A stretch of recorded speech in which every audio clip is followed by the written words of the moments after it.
It is women's nature to look for men that are better than they are, at the very least the same. A woman's perception regarding a man is pretty much everything when it comes to her decision to date or not date, how she's going to react in the relationship or not, react in the relationship. Women kind of like naturally have this like conceitedness, this kind of arrogance about them, especially in modernity. Modernity, it's even worse.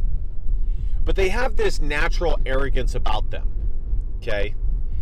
And all you men know what the fuck I'm talking about, because you all deal with it, like I said, especially in modernity, on a daily basis. And I believe that it is that way. Number one, possibly because of the fall, but I don't want to get too biblical with, this video, because I want to keep this video fairly short and quick. But it's mainly because women, again, and this gets pointed out time and time and time again on, dating talk shows, red pill channels, manosphere, whatever the case may be, okay? Women do not have to deal with the same trials and tribulations that men do. And there is a reason for this. They are the fairer sex. They are the weaker sex. It makes sense that they would not deal with these things. Now, unfortunately, modernity and feminism has thrust this bullshit idea that women can handle these things. Now, are there a handful of women here or there that might be able to handle it somewhat? Perhaps. And are there some weak-ass fucking pussy-ass men out there that really need to, buck the fuck up and struggle to deal with this shit too? Sure. But even still, the normal things, a man, whether that he can handle it or not, is going to deal with trials and tribulations that a woman just is not. Barriers that he is going to experience, barriers to entry, barriers to exist, to be acknowledged, to be heard, that a woman is not. That a woman is just granted by way of being woman.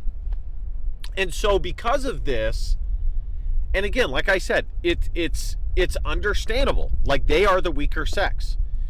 We live in a time and age where it's backwards, and that is why it is so unnatural. It's very unnatural. Women were not meant to deal and interact with this shit. They just are not. But the core of feminism is to tear down the nuclear family and to tear down normal, gendered roles for men and for women.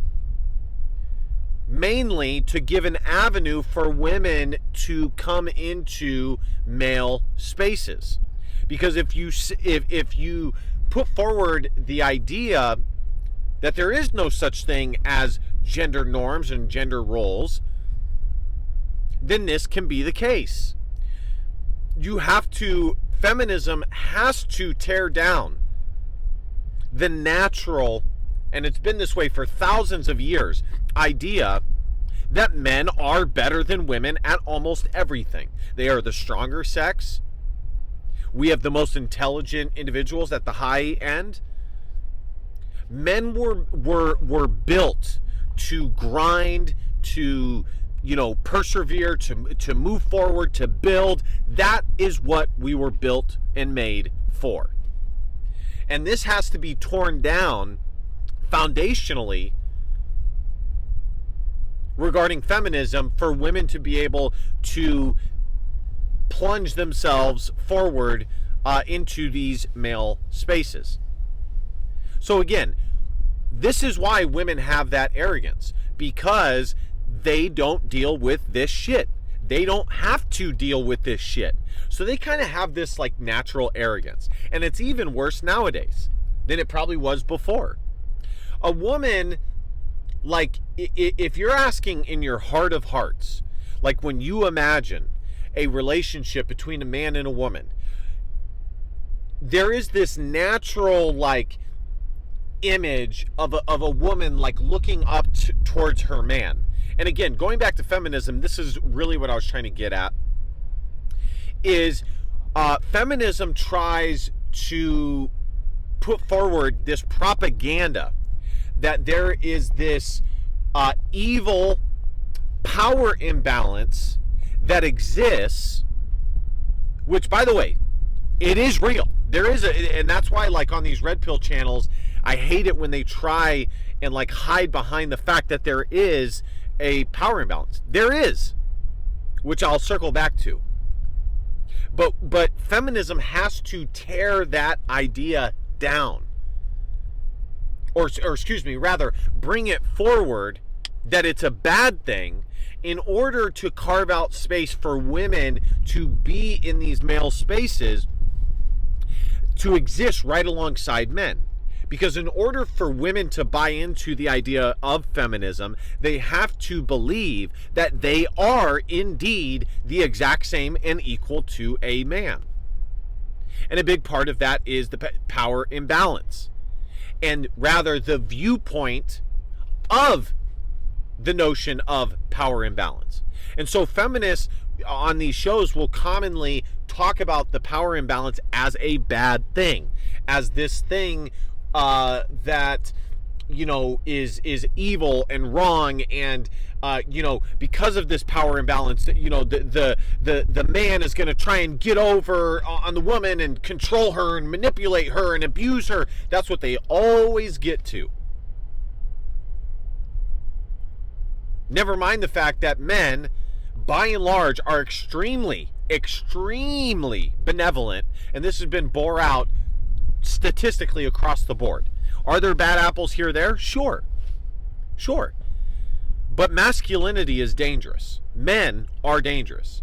And again, I don't think, like, especially with the question, you know, would you rather be in the forest with a bear or a man? I used to be somebody who was like, man, these dumb bitches are so ridiculous to want to be in the forest alone with a bear rather than a man. But then Made by Jim Bob opened my eyes to the fact, well, not necessarily. Like, men are dangerous. They should be viewed as dangerous. That is why there's other men around to protect women from dangerous men. And even the good men have to be dangerous as well in order to be good men and protect against bad men. There's been plenty of movies and things that discuss this. So anyways, just to put this together succinctly, because I got to get going, but there is this notion of the power imbalance, and it's real, and that's okay. In order for the relationship to work at its peak, because of this arrogance, this like self-entitlement, this, you know, needing to be taken care of, you know, being provided for, being given things, which, by the way, even a lot of feminists and, you know, women that make money still expect this sort of treatment. That is why you need this power imbalance. It needs to be there because of women. Like, if women weren't this way, then it wouldn't need to exist. Like, men could just be men. And by the way, like, yes, women have not been the best at like making it easy for men. You know, it's you know, when they add the nagginess and all this other bullshit, it makes it even worse. But, you know, there's like this middle ground between a woman that's feminine and still might have, like normal female tendencies, which requires finding a man that she can look up to and admire. And so when it comes to the workplace and modernity, where we are existing amongst each other in this fake, manipulated, artificial environment where we are equal, how can a normal man ever get the true respect and admiration from a woman? How is he ever going to do that? Answer, he's going to struggle to. He is going to struggle building up that power imbalance. He is going to struggle to get her to look at him in that admirable manner. And that is why the way things were before, it needed to be that way, and it needs to return to that. Because this current system where we're all just operating amongst each other in this, manufactured environment, it's not working. It is not working. Where we're all pretending this big fucking lie. It's not working. So again, this really hits you, if you're at work and you see these women around you. It's like, why do you think these women end up having crushes on their boss? Because women are looking for a power imbalance. They're looking for a man that they believe is better than them, so that they can be directed, so that they can be led, so they can be told to shut the fuck up and do what they need to be told what to do. I mean, it's just that simple. And if you're not able to establish that, which many men are not, because they are operating on this equal playing field, it's not going to work. Because she will never look at you anymore unless there's this massive change and she's a newfound Orthodox Christian, and her church fathers and religious leaders are able to change her mind and metamorphosize her mind into a new way of living and seeing the world. Unless that is able to happen, she's going to see you as nothing more than a friend that she has sex with occasionally and has some other slight added benefits. But it's never going to be this deep-rooted love and admiration and respect for that man. All right, guys, thank you guys so much for watching. Be sure to hit that subscribe button, like, comment. Y'all know the drill. Last but not least, DBAP, don't be a pussy willow. It affects our feelings, because your feelings just don't matter. I love you, kings. Stay safe. Keep working hard. Keep grinding. I'll see you guys next time. Christ is King. Peace.